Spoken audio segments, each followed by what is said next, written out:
Okay, so now that we've established that an exponential function is one-to-one and it must have an inverse, our next question is what what is this logarithm thing anyway? So let me, before we get into any particular discussions on that, let's consider a question, right? This is a question you probably already know the answer to. It is, to what value must I raise the base 4 to get 64? Now, I know you probably already know what the answer to this one is. If you're looking at this one and you're thinking to yourself, well, self, what power would I raise 4 to get 64 to? You probably already know or are thinking to yourself, it's 3. Well, that's true, right? We know that that is the power 3. But that's not the point right here. What I want to do is I want to, mathematical expressions, mathematical language, all expresses something about the real world, then promptly changes it into its own unique kind of notation. So, how would I change this common English sentence into something a little bit more mathy? See, that's what I want. So, I'm going to introduce you to the patent pending Professor People's Mathilator Translator.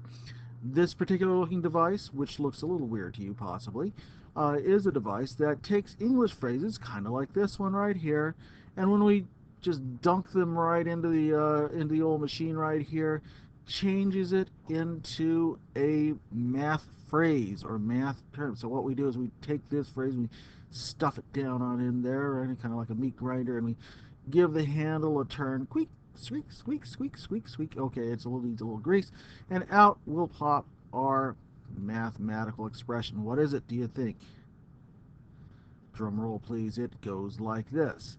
When I say, to what value must I raise the base 4 to get 64, in math ease, I write this phrase, log base 4 of 64. That's it. That is the expression that says, to what power must I raise this base 4 to get the number 64? And you can think of all kinds of different variations on this particular idea. For example, to what power must I raise the base? Well, let's take another base here. Let's take base 2 to get 16. Well, if I wanted to write that one, right, again, I stuff that expression down in here and I get log base 2. So that small base is the base number that I'm raising something to a power, and 16 is the value that I'm getting out of that. So a logarithm, this particular piece right here, is actually a way of quantifying, getting the actual exponent that I would have to raise a base to get this power. That's it. That's all it is, right? Now, I mean, off to the side, if we were to actually write this out and we wanted to get some meaning, we would really be saying, well, all right, then I know that 4, because 2 to the 4th power, is the logarithm base 2 of 16 because 4 is the power that I would raise the base to in order to get the number 16. Consequently, we can think of our other expression over here that, well, okay, yes, since the logarithm base 4 of 64 is the power 3, because 3 is the power that I would raise 4 to in order to get 64. See how, whoops, boy, I'm writing that one weirdly, huh? Right? No, it's the base 4, right? So the base, that small number down here, becomes the base. This number over here becomes our exponent, and this number over here, 64, becomes our result of that, right? So in other words, anytime that I have an expression in which I have to say, to what power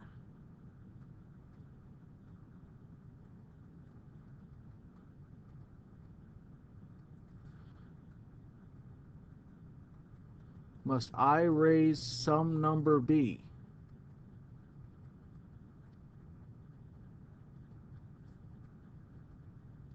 to get some number x, I'm in fact in mathematical terminology going to write the logarithm base b of x to represent that.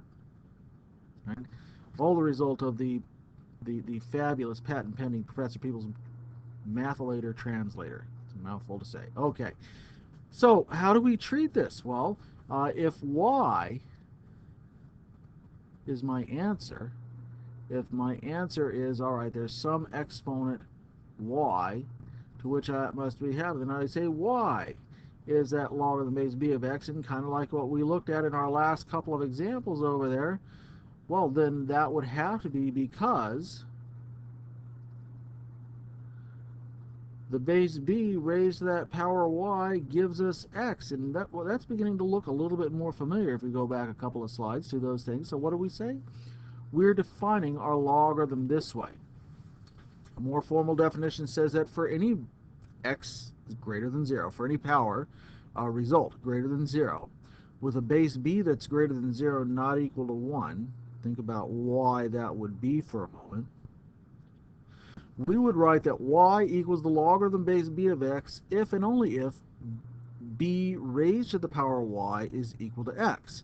And we say that f of x is called the logarithmic function base b of x. Right? So we can take exponential expressions like this and rewrite them in logarithmic form. We remember that this small number right here is our base. So our base in this case is 5. Our result right here is that number 125. And our exponent in this case is the number 3. And if you look at the arrangement that we have above, we say that if b raised to the power y is equal to x, it's only because y equals the logarithm base b of x. So kind of like shifting the deck chairs around on the ship, all we're really doing is shifting around the numbers on the paper right here, and we're saying, well, all right, 3 then is the result of taking a logarithm with a base 5 of the result 125, and it says that 3 is the exponent to which you must raise the base 5 to get 125. Let's think about this one right here. What would we have to say? Well, surely we would say that the logarithm with a base 10 of the number 0.00001 is the exponent negative 5. All right, one more right over here. We say, well, let's rewrite this exponential expression in logarithmic form. Our base is 6. Our argument, 216, becomes the logarithm base 6 of 216. And we say that in this case, that would give us an exponent of x. So we'd have to figure out, well, what power x do I have to raise the base 6 to in order to get 16? So you can even think of it this way. This is our base. This is our exponent. And this is our result. Okay.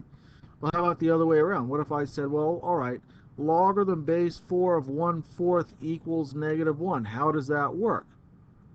As an exponential expression, we're saying this base 4 is raised to this exponent negative 1 to give us the result of 1/4. Well, certainly we know that 4 to the negative 1 is 1 over 4 to the first. That's 1/4. The expression logarithm base b of 32 equals 5. What does that mean? Well, it means that we have some base b that we would have to raise to the power 5 to get our result of 32. And one more over here. If we follow the same pattern right here, then this is saying that 25 raised to the power 1/2 is equal to 5. And so we're not just limited to whole number powers or bases. We can deal with fractions as well, as long as we have some fitting definition. Of course, this does fit because we know that the square root of 25 is the same thing as 25 to the 1/2. Okay, more to come in the next video.